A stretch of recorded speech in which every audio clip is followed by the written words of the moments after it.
you'll get somewhere. Thanks, Mr. Markopolos. And think about that job, will you? Thank you very much, Mr. Capuano. Gentleman from Alabama. Alabama.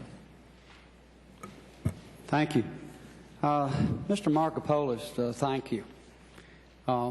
Reading your testimony and having talked to you last month and to the staff, you called the SEC, you wrote the SEC, you pled with them, you badgered them. There's 4 pages of contacts with them. I mean, probably over 100 attempts on your behalf to lay out a case. You had extended telephone conversations, extended meetings with them, and you laid out chapter and verse. You know, handed them on a silver platter a case.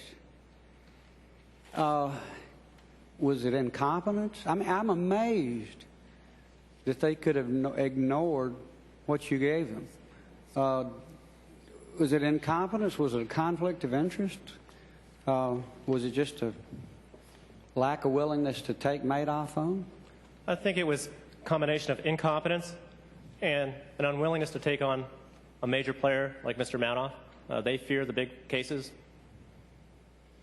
The chairman has talked about more funding, more investigators, but you know, that doesn't seem to be the case here. I mean, it seems like they're not using the resources they have. Have you got any ideas on that? And there were all kind of regulations. You laid out regulations, laws. I mean, there were all sorts of violations. There were turf battles. You had regional rivalries between New York and Boston. And by the way, neither New York or Boston likes Washington very much. So dumping more money on that doesn't solve those problems, does it? It doesn't solve the problems. They do need some more funding, though. They need a lot more funding in certain areas. They need to increase the compensation levels so they can attract industry experienced veterans on the team level. Because the teams they've already been authorized to do that, I believe. They need to add incentive compensation, just like Wall Street. It's base salary plus incentive for what you bring in, so you're incentivized to bring in the big cases. In other words, if you catch people, if your job's to catch people, you catch them. Yes. You're rewarded. If you don't, you're not. Right. And what I like about that is that if someone tries to stop you from bringing a big case and you're incentivized to bring a big case, you'll run over them with a bulldozer if you have to get that big case in the door. And right now there's no incentive, no reward for bringing those big cases in the door. So it's not just throwing more money at it, it's doing it the right, smart way, and incentives are a way to do that. How do you address those turf fights?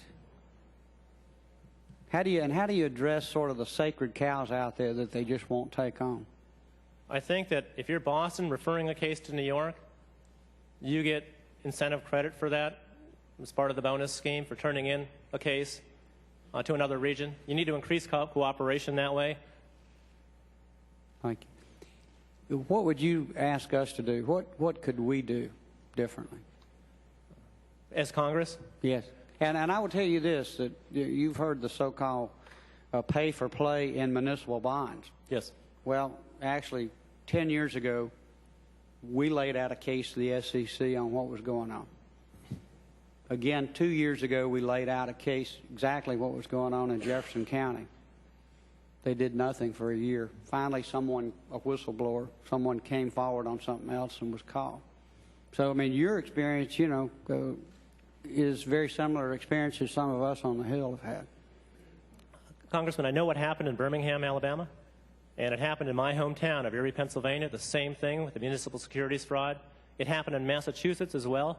The Massachusetts Turnpike Authority lost $450 million on some over-the-counter swaptions that they never understood, that they were deceived into entering in a transaction with several Wall Street investment banks. And the SEC has been nowhere to be found regulating there, enforcing action for the crimes that occurred. As a result, Massachusetts plans on doubling our tolls. Right. So we're going to pay for that out of our own pockets. Right.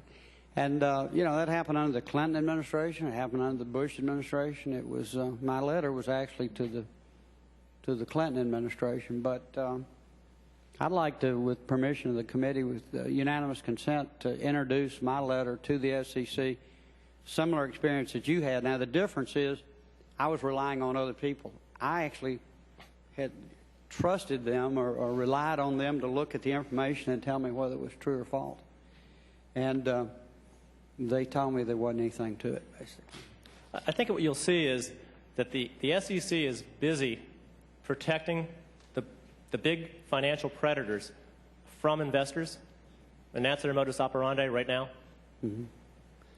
Well, I appreciate that. And I want to again just tell you how truly grateful we are to you. Unfortunately, if your warnings had been taken, and if the warnings of other people had been taken 10 and 12 years ago, there'd be literally millions of Americans that wouldn't be suffering today from losing their entire retirement. So thank you. Thank you very much. And without objection,